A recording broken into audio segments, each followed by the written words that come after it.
where do you stand? I don't agree.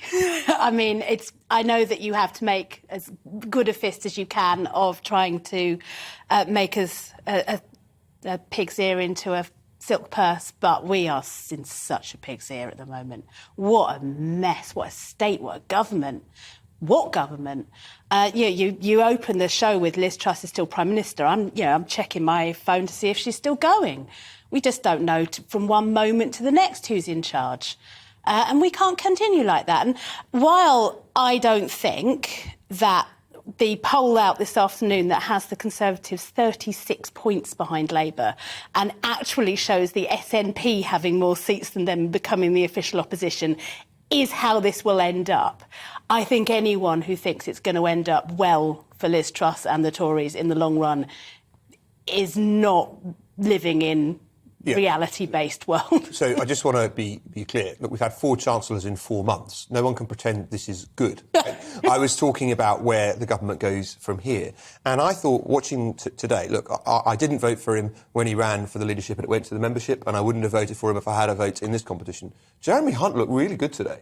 Now, he's not someone whose politics are my own particularly, but he, straight into the gig. People were wondering why is he being appointed, hit the ground running. I thought he was really good. Yeah, but hang on. And yesterday, really good on the media as well. Yeah, but when you say hit the ground running, he hit the ground undoing everything that his boss stands for. Sure. And I very much believed in the things that Kwasi Kwarteng had announced. I thought they could have been sold a lot better. I think it's a shame they tried to do it all in one go. But basically, the kinds of things that Liz Truss and Kwasi Kwarteng were trying to do in their much ridiculed mini-budget were the kinds of things that get me into politics. So why not stick to them then?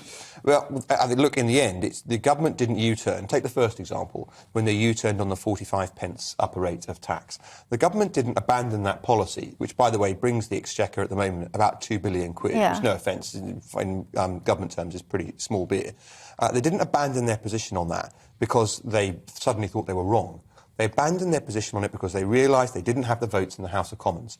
The discipline in our parliamentary party is shot to hell.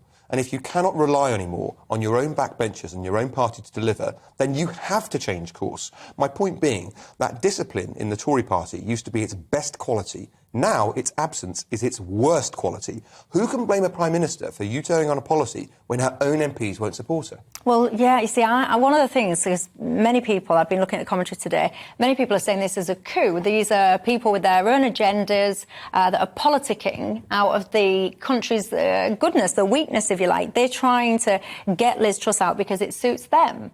Do you share that view, or do you think they're trying to get her out for different reasons? Or I think it certainly would suit Tory backbenchers who are not in an incredibly safe constituency to get rid of Liz Truss. Yeah, that's absolutely their agenda. Of course it is. They want to save as many Tory seats as they can.